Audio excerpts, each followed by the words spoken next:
time was very closely related to the Shivaji Empire. Yeah. So, would you like to talk about a little personal angle here? The personal angle is, my surname is Purandare. I have no relation, by the way, of Baba Sahib Purandare. That I was clarified. But, and I often disagree with him on various things. But of course, he did a great deal to popularize Chhatrapati Shivaji's life. My family comes from Purandar. That's how we get the surname. That's the families that lived at the foot of the Purandar fort took the surname Purandar. So that's how we got the family surname. And as far as identification with the subject is concerned, I have been fascinated by this subject since I was a child. And actually, to be very honest, I've been taking notes on this subject since I was in school. Now I'm close to being an old man. But if I want to talk about when I started researching this book, I started it when I was in school.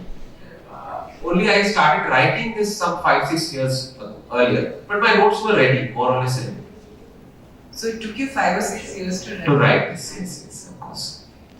That's a labor of love. Yeah, absolutely. Yeah. So you just touched upon something, and it's again very interesting in today's scenario, and that is this is a work of history and not mythological. Yeah. So what is your take on historical fiction and mythological fiction? Yeah. Because that's in right now. And what you are doing is a very pure historical storytelling. Right. So what is your take on the fictional aspect of history and mythology? I find I'm an avid reader of historical fiction, but I think when we read historical fiction, we need to bear in mind the fact that it is fiction. That some of it is history, but a lot of it is fiction. Again, unfortunately, what has happened in the case of Chhatrapati Shivaji is that fiction has gotten mixed with fact. So I remember a comment I got on my book recently by somebody who said, does your book have all the details that Shriman Yogi by Ranjit Desai has?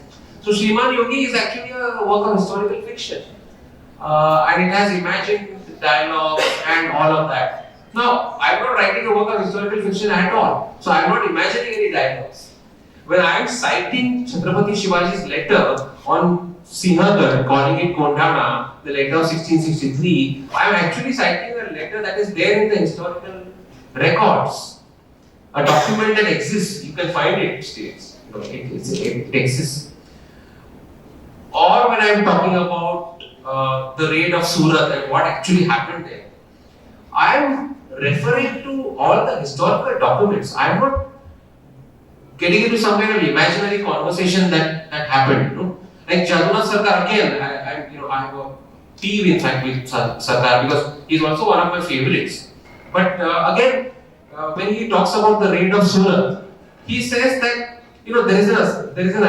we again not taught all these things because we only taught slogans here, which have their own place again. I'm not disregarding them at all. But during the raid of Surat, there was an attempt to assassinate Shivaji. And that attempt failed. And when that attempt failed and the man was caught, there was a massacre that happened because people were killed because the Maratha soldiers got very angry and they started massacring. And one by one, people were brought forward and their hands were chopped off. It was the early modern era, so that was the form of punishment. Capital punishment was handed out. And then what? A Britisher comes forward and Jagannath Sarkar writes straight out of his head that 5 minutes remaining. No, Jagannath Sarkar has not written that. That's the point. We have shown that we have only 5 minutes remaining. So when we started 14 minutes. Yeah. So we have 5 plus 14. We have 20 minutes. 19 plus 1 more. So Jagannath Sarkar writes straight out of his head that Shivaji spared the life of the Britisher because he saw that he's a Britisher, he's a fair head. Well, you may be thinking of the colonial masters as your masters, but he was not thinking like that. And there's nothing in history. See, if there's something in history that shows that, please go ahead and write it. But that's not what it is. The fact is that this Englishman had been caught by the Marathas and was being used by Shivaji as a negotiator between the Marathas and the British factory officials. And he was sending this man, was a white man, to the British factory to get the kind of ransom that the Marathas wanted and to get his message across to the Britishers. And this guy was bringing the messages back and forth. So Shivaji already knew this man. And he had been interacting with this person. And that is why he spared him, because the Marathas were using him as a negotiator with the British. And Jatudha Sarkar says, they saw that he's a Britisher, so he spared his life. I mean, this is exactly what you will find. This gets reflected in historical fiction. Now, one of the commonest things you will find in historical fiction again is that when Shivaji is a very young man, he's the age of 12 or 13, along with his father Shahaji Raje Bhosle, he goes to the Bijapur court, and then Shahaji Raje Bhosle tells him, bow before the Sultan. Then a proud and self-respecting Shivaji says, I will not bow before the Sultan. Then Shivaji notices in Bijapur that cows are being killed, that Hindus are being slaughtered, all that is happening. The fact is that Shahaji Raje Bhosle never took Shivaji to Bijapur. He never visited Bijapur when he was in childhood, with his father or even on his own. But you will find this in every historical novel. And historical fiction will be swallowed by people. So we need to differentiate. I think especially now we really need to learn to differentiate. Because all kinds of stories are being spread, we are being told all kinds of things.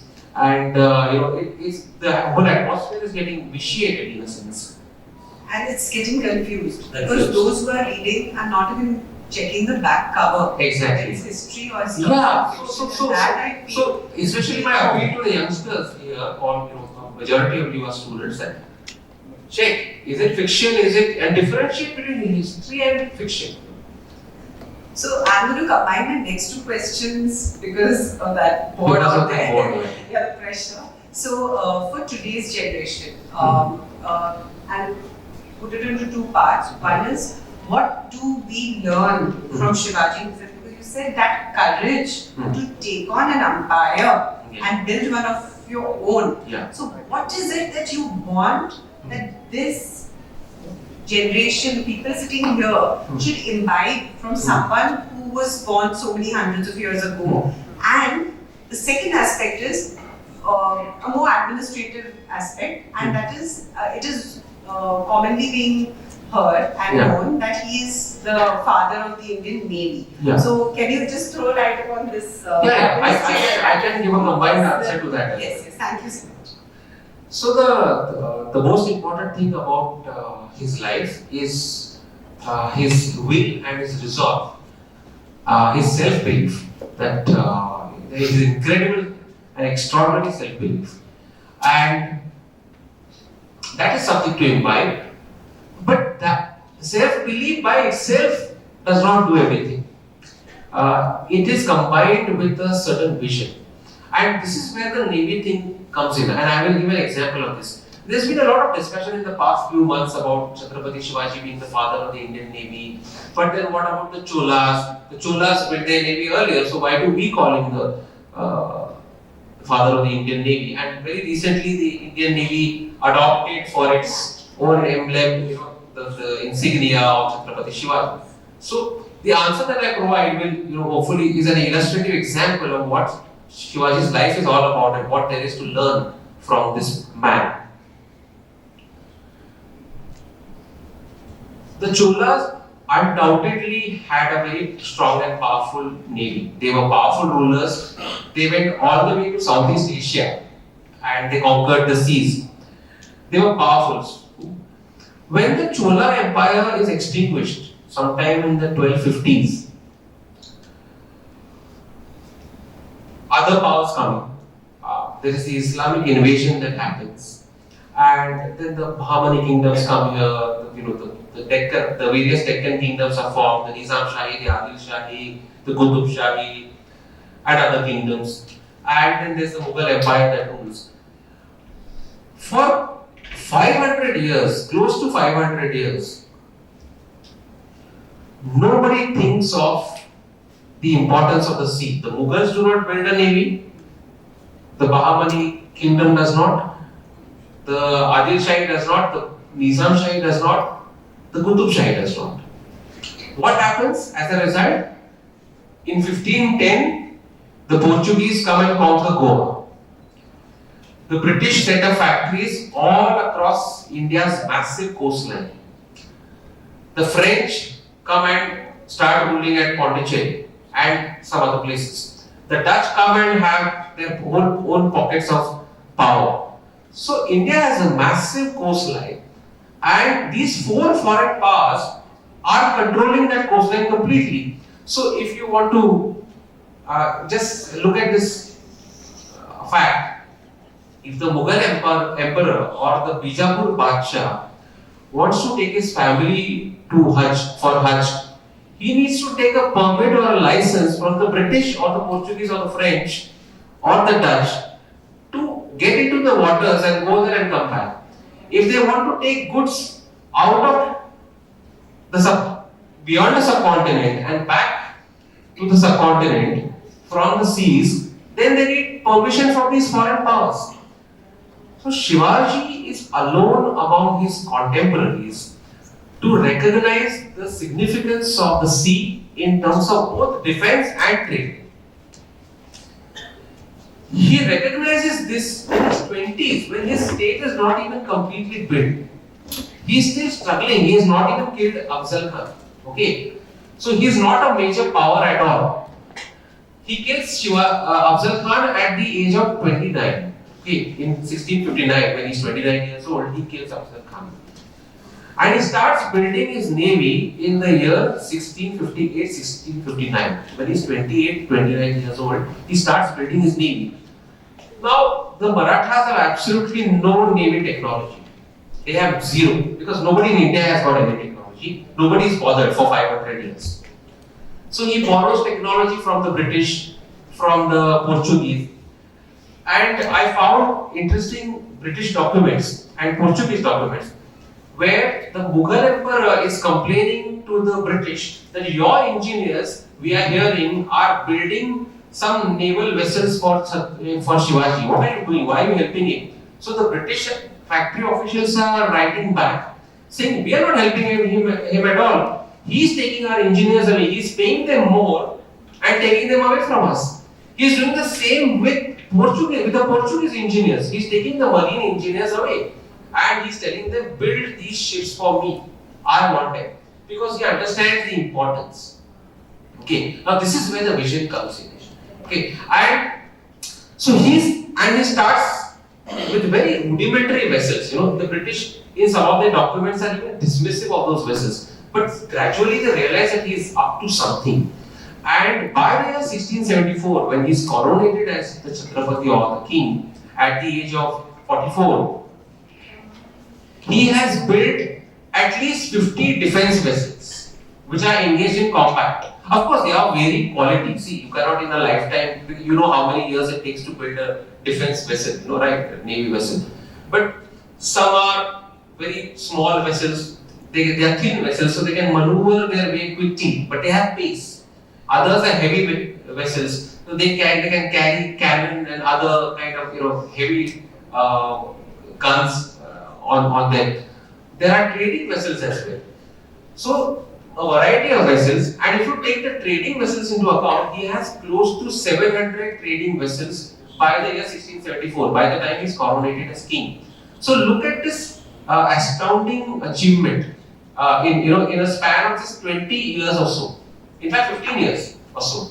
That he's built 50 fighter vessels, and he's built or bought 700 trading vessels, and he's trading with countries like Western Asia, countries in Western Asia and regions beyond India. So here is a man who understands the significance, which nobody has understood. When he is not even confident that he's, I mean, in the sense that he's not even crowned as Chhatrapati, but he already knows what he wants to do in the future. And now, again, another differentiator with the Cholas is that is why he's a pioneer after the Cholas, and because he does it in the midst of so much adversity. I think adversity all around. And another differentiator with the Cholas is that, see, one thing we have to bear in mind is that the Chola Empire was born in a river valley. So they had an intrinsic awareness of the importance of water. Look at this man. He comes from the mountains. Okay, the sea is very much away from him. And still he looks at the seas constantly from the age of 20, he's looking at it. And he gradually starts moving towards the sea. And what does he do? Eventually in the 1670s, where is the capital of his kingdom? Raigad is overlooking the sea. So he moves from the mountains to the seas. So he's not born with that awareness. So that is what really makes him special and unique as far as the name is concerned. And I think we need to explain that, because see, nobody is explaining these things. It's just that, oh, the Cholas did it, but Shivaji says, but why? You tell people. Because that is why historians are needed. That is why perhaps people like me can still continue to do some work. So in fact, you not only continue to do work, but you inspire the metaphor in a poet like me. And so that was like, he has worked from the depths of the sea to the heights of the mountains, and he has worked across thought, word and deed. Yeah. His vision, his courage in the form of thought, his negotiation power in the form of words, and the action he took, what he did, he created an empire, and that was his action. So until you have integrity of your thought, word and deed, there is nothing like character. So it is said that character is the integrity of thought, word and deed, and maybe at that we can just have a quick rapid fire, or we can end. I don't know whether we have time. You're waiting. Yeah. We started late actually. So you could also start late and go on. I'm so sorry. Or if we can just have either a rapid fire or just a quick audience question if possible. Oh, there are so many. Yeah. You mentioned about Dennis Kincaid. Yeah. And I was under the impression that probably he was the witness. He was living that time and... No, Dennis Kincaid wrote his book in the 1890s and 1900s. I thought he was... No. He was around only... And see, Dennis Kincaid was not around when Lokmanya Tilak got hold of the Jede Shakauli, and the Jede family chronicle is a very crucial chronicle as far as Chhatrapati Shivaji's life is concerned, because it has authentic information and it is very correct about dates and years and all of that. So this is one chronicle that came in after Sarkar and Dennis Kincaid wrote. Kincaid wrote about 100 years ago. He was not a contemporary. Another thing is Sabasad was with Sabasad was with Rajaram, but he was also with Chhatrapati Shivaji earlier. And he wrote the book for Rajaram about his father, of course. And that's why his tone against, I think, Shivaji is... Correct, absolutely. It's because of that. Yes, his tone is because of that. So one has to take all that into account. Why Sabasad is writing about Shivaji. Those nuances you have to take into account. Is Tanjore is also having a lot of... Yes, absolutely. I'm glad you mentioned it, because we also have this impression that Chhatrapati Shivaji's vision is restricted to. Was it restricted to Maharashtra? No. He goes from the Karnataka region. He goes through the Andhras, through present-day Telangana, and he goes all the way to the Tamil coast actually. And we also can ask a what-if question, because he died at a very young age of 50. Had he lived another 20-25 years. Sir, how do you highlight the concept of nationalism posed by Vaibhav? How do you highlight? So, what you mean is what kind of state he was trying to build? Nationalism. Yeah, absolutely. How do you highlight the concept of nationalism Yeah. by Shivaji Maharaj. Yeah, so I'm saying, telling you that Chhatrapati Shivaji makes a very significant departure from the other rulers of the era. His father and his mother both had their royal insignia in Persian. Okay, this is the Persian age that we're talking about.